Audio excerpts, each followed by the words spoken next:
ఓం శుక్లాం బలధరం విష్ణుం శశివర్ణం చతుర్భుజం ప్రసన్నపదనం ధ్యాయేత్ సర్వవిఘ్నోపశాం తజే. ఓం గురుబ్రహ్మ గురుర్విష్ణుః గురుదేవో మహేశ్వరः గురుసాక్షాత్ పరబ్రహ్మ తస్మై శ్రీగురవే నమః. ఓం వ్యాసాయ విష్ణురూపాయ వ్యాసరూపాయ విష్ణవే నమో వై బ్రహ్మనిధయే వాసిష్ఠాయ నమో నమః. ఓం నారాయణం నమస్కృత్య నరం చైవ నరోత్తమం దేవీం సరస్వతీం వ్యాసం తతో జయముదీరజేతు. హరి ఓం. ప్రియ భగవద్బంధువులారా, ఆస్తిక మహాశైలారా, విష్ణు పురాణానికి మనం స్వాగతం పలుకుతూ ఆత్మానం రథనం విద్ధి శరీరం రథమేవతు బుద్ధింత సారథం విద్ధి మనః ప్రగ్రహమేవచ. మన ఆత్మ, మన శరీరము, మన బుద్ధి, మన మనస్సు ఇవి అన్నీ కూడా ఒక రథంలాగా మారితే ఆ రథాన్ని అధిరోహించినటువంటి శ్రీమన్నారాయణుడు మనకి సద్బుద్ధిని సద్గతులను కలుగుజేయుగాక అని మరొక్కసారి మనం స్మరణలోకి తెచ్చుకుంటూ విష్ణు పురాణం ద్వితీయాంశం 2వ అధ్యాయంలో ఉన్నాం. ఈ 2వ అధ్యాయంలో పరాశరుడు వారికి మైత్రేయ మహర్షి అడిగినటువంటి ప్రశ్న, భూమండల వర్ణనం గురించి నాకు వివరించండి అని. ఎన్ని నదులు ఉన్నాయి, ఎన్ని పర్వతాలు ఉన్నాయి, ఎన్ని ద్వీపాలు ఉన్నాయి, అలాగే ఎన్ని వర్షాలు ఉన్నాయి, వీటన్నింటి గురించి నాకు వివరించండి అంటే పరాశరుడు వారు మొట్టమొదట వివరణ తెలుపుతూ, ఓ మైత్రేయ మహర్షి, నేను దీన్ని సంక్షేపంగా చెబుతాను. కాకపోతే దీన్ని చెప్పినప్పుడు అర్థం కాకపోతే 1000 ఏళ్ళైనా సరే అర్థం కాదు. అందుకని ఎవ్వరూ కూడా విస్తృతంగా చెప్పడానికి శక్యము కానటువంటి వర్ణన భూగోళ వర్ణన. అంత భూగోళ వర్ణనంలో ఉండేటటువంటి విశేషణాలతో కూడుకున్నటువంటి వివరాలన్నీ పరాశరుడు వారు మైత్రేయ మహర్షికి చెబుతున్నారు. జంబూద్వీపం, లక్షద్వీపం, కుశద్వీపం, శాల్మలి ద్వీపం, శాఖద్వీపము, ఈ ద్వీపాలన్నింటి వివరం ఇస్తూ ఇక్కడ కిందటి వీడియోలో మనం చెప్పుకున్నటువంటి ఒక శ్లోకం, విష్కంభారజతామేరోహ యజనాయత ముచ్రితాహ, అక్కడ మనం ఆపుకున్నాం. కిందటి వీడియోలో మేరు పర్వతం దగ్గరికి వచ్చాం మనం. భూగోళ వర్ణనలో మేరు పర్వతం చుట్టూరా ఏంటేంటి ఉన్నాయి అక్కడ నుంచి మనం ప్రారంభం చేసుకుందాం. ఈ ఘట్టంలో పూర్వేణ మందరో నామ దక్షిణో గంధమాదన విపుల పశ్చిమే పార్శ్వే సుపార్శ్వ స్వోత్తరే స్మృత. ఈ మేరు పర్వతానికి తూర్పు దిశగా మందరం, దక్షిణాన గంధమాదనం, పశ్చిమాన విపులం, ఉత్తరం వైపున సుపార్శ్వయం అని చెప్పబడేటటువంటి పర్వతాలు ఉన్నాయి అంటూ, కదంబస్థేషు జంబూశ్చ పిప్పలో వటయేవచ ఏకాదశ శతాయామాహ పాదప గిరికేతవ. వీటిపై క్రమంగా కమిడి చెట్లు, నేరేడు చెట్లు, మర్రి చెట్లు ఉన్నాయి అంటూ, నేరేడు చెట్లు, రావి చెట్లు, మర్రి చెట్లు, మొత్తం 4 రకాలైనటువంటి చెట్లు ఆ పర్వతాల మీద ఉన్నాయి అంటూ, మనం చూసేటటువంటి కమిడి చెట్లు, నేరేడు చెట్లు, రావి చెట్లు, మర్రి చెట్లు ఈ లెక్క కాదు. భగవంతుడి తాలూకా కొలమాన ప్రకారంగా అవి ఒక్కొక్కటి కూడా 1100 యోజనాల పొడవున కొండలకు జెండాలుగా కనిపిస్తున్నాయి. 1100 యోజనాలు. కిందటి వీడియోలో మనం చెప్పుకున్నట్టుగా యోజనము అంటే ఎంత దూరం? ఇప్పుడు కాలమానం ప్రకారంగా ఈ రోజుల్లో మనం కిలోమీటర్లు కొలుస్తున్నాం కదా. యోజనము అంటే ఎంత దూరం వస్తుంది? ఒక యోజనము అంటే 12 మైళ్ళని 13 మైళ్ళని ఉన్నాయి. ఇంకా శాస్త్రాలు కొన్ని మారుతున్న కొద్ది, కొన్ని కాలాలు మారుతున్న దగ్గర నుంచి కూడా 15 కిలోమీటర్ల వరకు ఒక యోజనం అంటే చెబుతున్నారు. కానీ మనం ఇక్కడ తీసుకోవలసినటువంటిది 12 నుంచి 13 కిలోమీటర్ల వరకు ఒక యోజనము. అలాగే అంతటి పెద్ద పెద్ద ఆకారాలతో ఉండేటటువంటి కొండల మీద అంతకన్నా పెద్ద పెద్ద ఆకారాలతో ఉండేటటువంటి చెట్లు ఎంత ఆకారాలు? 1100 యోజనాలు. ఒక యోజనం అంటేనే 12 కిలోమీటర్లు లెక్క వేసుకుంటే, అలాంటివి 1100 యోజనాలు అంటే మనం ఎంత లెక్క వేసుకోవాలి? ఆ చెట్టు ఎంత పొడవు అయినటువంటి చెట్టు ఉన్నది, ఆ చెట్టే అంత పొడవైనటువంటి చెట్టు ఉంటే ఆ పర్వతం ఇంకెంత పొడవుగా ఉండాలి అని చెప్పుకుంటూ, ఇక్కడ ఈ కొండలపై ఉండేటటువంటి చెట్లు వాటికి కొండలన్నిటికీ జెండాలలాగా కనిపిస్తున్నాయి అని చెప్తూ, జంబూద్వీపస్య స జంబూర్నామ హేతుర్మహామునే మహాగజ ప్రమాణాని జంబూస్తస్యాః ఫలాని వై పతంతి భూభృతః పృష్ఠే శీర్య మానాని సర్వశః రసేన తేషాం ప్రఖ్యాత తత్ర జంబూ నదీతి వై. జంబూద్వీపం అనేటటువంటి పేరు ఎందుకు వచ్చింది అని మైత్రేయ మహర్షి 2వ అధ్యాయంలో మొట్టమొదటిగానే అడిగారు కదా. ఆ ద్వీపానికి ఆ పేరు ఎలా వచ్చింది, ఆ నదికి ఆ పేరు ఎలా వచ్చింది అనేటటువంటిది చేశారు కదా, దానికి వివరం ఇచ్చున్నారు ఇక్కడ పరాశరుడు వారు. ఏమిటది? జంబూద్వీపస్య స జంబూర్నామ మహాత్మనే. ఓ మైత్రేయ మహర్షి, జంబూద్వీపం అనే పేరు దానికి రావడానికి గల కారణం ఏమిటయ్యా అంటే, ఆ నేరేడు చెట్టు మాత్రమే. నేరేడు చెట్టుని జంబూ వృక్షము అని సంస్కృతంలో అంటారు. ఆ చెట్టు ఎలాగున్నది? ఒక్కొక్క చెట్టు ఇందాక చెప్పుకున్నట్లుగా 1100 యోజనాల ఎత్తులో ఉన్నది. అంత పెద్ద చెట్టుకి ఆ జంబూ ఫలం, నేరేడు పండు ఎంతది పండింది చూడండి.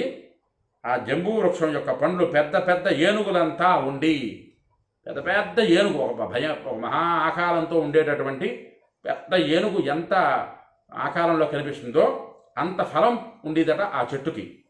అలాగే ఆ ఏనుగులంతా ఉండేటటువంటి ఆ ఫలాలు కొండపై భాగంలో అన్ని వైపులా రాలిపడి చితికిపోతూ ఉంటాయి. ఆ పడినటువంటి పళ్ళు అంత ఎత్తు నుంచి పడి కొండ మీద పడి బద్దలై చితికిపోతూ ఉంటాయి. వాటి రసంతో అక్కడ జంబూ నది అనేటటువంటి నది ఏర్పడింది. అంతలేసి ఫలాలు రాలుతూ ఉంటే ఆ ఫలాలలోంచి వచ్చినటువంటి రసం వలన ఒక నది పుట్టింది. ఆ నది పేరే జంబూ నది అని పెట్టారు. తర్వాత జంబూ ద్వీపము, జంబూ నది, ఈ రెండింటి గురించి ఇక్కడ వచ్చాయి. తర్వాత ఇంకా యథాఘట్టాలలో మిగతా వాటి గురించి చెప్పుకునే ప్రయత్నం చేద్దాం. సరితు ప్రవర్తతే సాచ పీయతే తన్నివాసిభిః న స్వేదో నచ దౌర్గంధ్యం నచ జరాత్ ఇంద్రియ యక్షయః అని చెప్తున్నారు. నచ స్వేదో నచ దౌర్గంధ్యం నచ జర నేంద్రియక్షయః తత్పానాత్ స్వచ్ఛ మనసాం జనానాం తత్ర జాయతే తీరమృతం తద్రసం ప్రాప్య సుఖవాయు విశోషిత జంబూనదాఖ్యం భవతి సువర్ణం సిద్ధభూషణం. ఆ జంబూ నది నుంచి వచ్చినటువంటి ఆ నీటిని, ఆ జంబూ వృక్షాల తాలూకా ఫలాల తాలూకా రసాన్ని త్రాగినటువంటి వారందరూ కూడా జంబూద్వీపవాసులుగా ప్రసిద్ధికెక్కారు అంటూ, అచ్చట నివాసం ఉన్నవారు ఆ నీటిని వాడుకునేవారు, త్రాగేవారు. దానిని త్రాగడం వల్ల చెమట కానీ, దుర్వాసన కానీ, ముసలితనం కానీ, ఇంద్రియక్షయం కానీ ఏర్పడవు. నేరేడు పండ్లు, మనకిప్పుడు వేసవకాలం సీజన్ నేరేడు పళ్ళు. ఆ నేరేడు పళ్ళు తింటే చెమట ఎక్కదట. అలాగని చెప్పి తినాలని చెప్పి మొత్తం ఎకండి కేజీలు కొద్దీ తినేయడం కాదు. రోజుకి కొంతవరకు ఒక 15-20 పళ్ళు వరకు తినచ్చు. చెమట ఎక్కదు, దుర్వాసన శరీరం నుంచి రాదు, ముసలితనం ఏర్పడదు, ఇంద్రియాలు అదుపులో ఉంటాయి అని చెబుతూ, అచ్చట జనాలకు స్వచ్ఛమైన మనస్సు కలిగి ఉంటుంది. ఎవరైతే ఆ మహావృక్షాల తాలూకా ఫలాలో ఆ ఫలాలు తిన్నటువంటి వారందరికీ కూడా మనస్సు స్వచ్ఛంగా ఉంటుంది అంటూ, తీరంలో ఉన్న మట్టి ఆ రసంతో తడిసిపోయి పరిమళంతో ఉండే గాలిలా ఆరిపోయి ఘనీభవించి జంబూనదం అనేటటువంటి బంగారం అయి సిద్ధులకు అలంకారం అవుతోంది.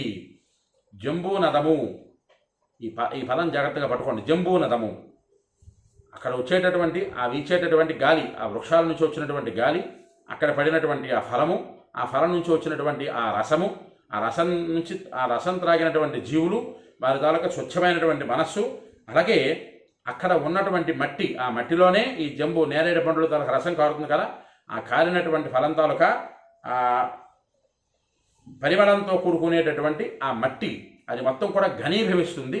ఘనీభవించి జంబూనదం అనేటటువంటి పేరుతో బంగారం ముద్దలాగా తయారవుతుంది. ఆ బంగారం ముద్ద మనలాంటి వారికి పనికిరాదు. ఎవరికి పనికి వస్తుంది? అది సిద్ధులకి అలంకారం అవుతుంది. సిద్ధులు అంటే తపస్సు చేసుకునేటటువంటి వారందరికీ కూడా చక్కనైనటువంటి సువాసనని అది పరిమళింపజేస్తూ ఉంటుంది. అది వెదజల్లుతూ ఉంటుంది. ఆ ఫలం తిన్నటువంటి ఆ శక్తిమంతులు ఎవరైతే ఉన్నారో వారందరికీ కూడా ఇంద్రియాల నిగ్రహం కలిగి ఉంటుంది, ముసలితనం రాదు. అలాగే ఇక్కడ చెప్పినటువంటిది దుర్వాసన, చెమట పుట్టవు. అంచేత ఆ వృక్షాల దగ్గర తపస్సు చేసుకునేటటువంటి వారందరూ కూడా వారెవ్వరికీ కూడా వృద్ధాప్యం అనేది దరిదాపులలోకి కూడా రాదయ్యా అని పరాశరులు. ఇంకా భద్రాశ్వం పూర్వతో మేరోహ కేతుమాలాంచ పశ్చిమే వర్షే ద్వేతు ముని శ్రేష్ఠ తయోర్మధ్య మిలావృతం. ఇక్కడ ఇలావృత వర్షం గురించి చెప్తున్నారు ఇక్కడ పరాశరులు వారు. ఓ మునిశ్రేష్ఠ, మేరు పర్వతానికి తూర్పు దిశగా భద్రాశ్వం అనేటటువంటి వర్షం ఉన్నది, పడమటి దిక్కుగా కేతుమాలం అనే వర్షం ఉన్నది. ఈ రెండు వర్షాలు కూడా, ఈ రెండింటి మధ్యన కూడా ఇలావృత వర్షం అనేటటువంటి వర్షం ఉన్నది అంటూ, వనం చైత్రరథం పూర్వే దక్షిణే గంధమాదనం వైభ్రాజం పశ్చిమే తదుత్తరతే నందనం స్మృతం. దానికి అంటే ఈ ఇలావృత వర్షానికి తూర్పున చైత్రరథము, దక్షిణాన గంధమాదనం, పడమట దిక్కున వైభ్రాజం, అలాగే ఉత్తర దిక్కున నందనం అనేటటువంటి వనాలు ఉన్నాయి. అద్భుతమైనటువంటి వనాల పేర్లు చెబుతున్నారు. చైత్రరథం, గంధమాదనం, వైభ్రాజం, నందనం అనేటటువంటి వనాలు దేనికున్నాయి? ఇలావృత వర్షానికి ఉన్నాయి, దాని చుట్టూరా ఉన్నాయి అంటూ, అరుణోదయం మహాభద్ర మసితోదం సమానసం సరాం శీతాని చత్వారి దేవభోగ్యాని శర్వదా. దేవభోగ్యము, ఈ పదం జాగ్రత్తగా పట్టుకోండి. అదేవిధంగా ఎల్లప్పుడూ దేవతలచే ఉపభోగ్యాలై అరుణోదయం కానీ, మహాభద్రం కానీ, అసితోదం అనేటటువంటిది కానీ, మానసం అనేటటువంటి 4 సరోవరాలు ఉన్నాయి. దేవతలు భోగించేటటువంటి సరోవరాలు అంటే చెరువులనండి, మడుగులనండి, లేదా ఏరులు అనుకోండి, మనం ఏదైనా అక్కడ ఆ పదానికి వాడుకోవచ్చును. దేవభోగ్యాలు, దేవతలు స్నానాలాడేటటువంటి ఆ పదార్థం సరోవరాలు ఏమిటవి? మహాభోగ్యాలైనటువంటివి.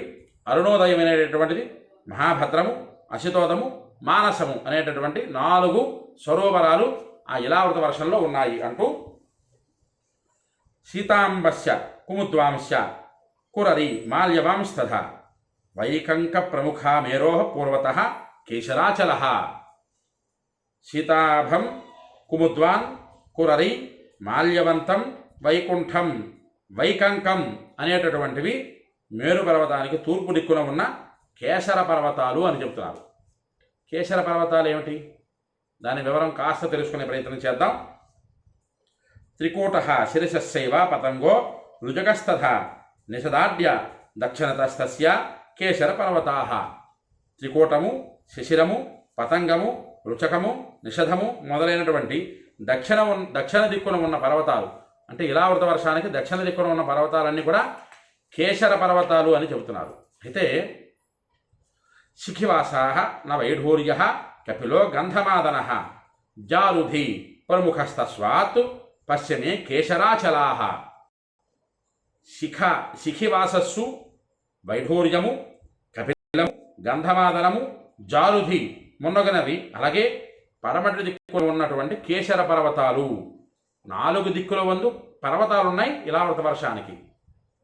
ఒకవైపున ఉండేటటువంటి గంధమాదన పర్వతాలు, ఇంకోవైపున ఉండేటటువంటిది కేశర పర్వతాలు. తూర్పు దిక్కున ఉండేటటువంటి పర్వతాలకి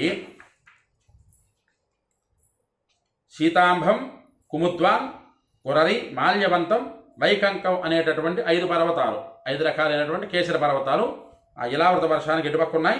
తూర్పు దిక్కున, మేరు పర్వతానికి తూర్పు దిక్కున ఉన్నాయి. అలాగే ఇక్కడ శిఖివాసస్సు, వైఢూర్యం, కపిలం, గంధమాదనం, జురాధి మున్నగనవి పడమటి దిక్కున కేశర పర్వతాలు ఉన్నాయి అని చెబుతున్నారు. ఇంకా దీని వివరం ఇంకా పరమాద్భుతంగా ఉన్నది. దాని గురించి ఒకసారి మనం చెప్పుకొని ఆపుకుందాం. మేరోరనంతరాంగేషు జఠరాది ష్వవిస్థతః శంఖకూటోధ ఋషభో హంసో నాగస్తథాపరః కాలాంజరాద్యశ్చ తథాహి హ్యుత్తరే కేశరాచలాః. ఈ కేశర పర్వతాల గురించి, మేరు పర్వతం అనంతరం జఠరం మున్నగు ఇతర అవయవాలతో ఉన్నట్లుగా ఉత్తర దిక్కున శంఖకూటం, వృషభం, హంసం, నాగం, కాలాంజర అనేటటువంటి కేశర పర్వతాలు ఉన్నాయి ఈ మేరు పర్వతానికి ఉత్తర దిక్కున అని చెబుతూ, కాలాంజరం అంటే దాని పాఠాంతరంలో కొన్ని పాఠాంతరాలలో కాస్త ఆ పదం అక్షరం మారుతుంది. కాలాంజన్యాది అనేటటువంటి ఆ పదం మారుతుంది అంతేను. 14 సహస్రాని యోజనానాం మహాపురి మేరోరు పరిమళ మైత్రేయ బ్రహ్మణ ప్రజితాదివి. ఓ మైత్రేయ మహర్షి, మేరువు యొక్క పైభాగంలో అంతరిక్షంలో 14,000 యోజనాల విస్తీర్ణంలో బ్రహ్మదేవుని యొక్క మహాపురి విరాజిల్లుతోంది. మహాపురి, బ్రహ్మదేవుడి తాలూకా మహాపురి అనే బ్రహ్మదేవుడు నివాసించినటువంటి అత్యద్భుతమైనటువంటి నగరం అనండి, ఇల్లు అనండి, లేదా ఆ పరివారంతో కూడుకునేటటువంటి బ్రహ్మదేవుడి తాలూకా ఆస్థానం అనండి, ఇది అంతా కూడా మేరు పర్వతం యొక్క పైభాగంలో ఎంత 14,000 యోజనాల విస్తీర్ణంలో, ఇందాక చెప్పుకున్న ఒక యోజనం అంటే 12 కిలోమీటర్లు, అలాగే 14,000 యోజనాల విస్తీర్ణంలో బ్రహ్మపురి అనేటటువంటిది ఆ భగవంతుడి తాలూకా బ్రహ్మదేవుడి తాలూకా నివాసం మేరు పర్వత పైభాగంలో ఉన్నది అని పరాశరులు వారు చెబుతున్నారు. ఇక్కడతో ఈ ఘట్టం ఆపుకుంది. ఇప్పటికే మనకు 15 నిమిషాలు అయిపోయింది. ఇంకా ఏ పురాలు, దేవతాపురాలు ఏ ఉన్నాయో అవన్నీ కూడా, ఏ పర్వతాలు ఉన్నాయి, ఎక్కడెక్కడ ఉన్నాయి, వాటి తాలూకు వివరం అంతా కూడా ఎదరఘట్టాలలో తెలుసుకుందాం. ఈ వివరాలన్నీ తెలుసుకోవాలి అంటే మీ అందరూ చేయవలసింది ఏంటయ్యా, ఈ యూట్యూబ్ ఛానల్ని సబ్స్క్రైబ్ చేసుకోండి. ఈ వీడియో నచ్చినట్లయితే లైక్ చేయండి, షేర్ చేయండి, మీ అమూల్యమైన మాటలు కామెంట్ రూపంలో పంపించండి. ఈ విష్ణు పురాణాన్ని మీరు వినండి, తరించండి, 10 మంది చేత వినింపజేసి తరింపజేయండి. హరి ఓం స్వస్తి.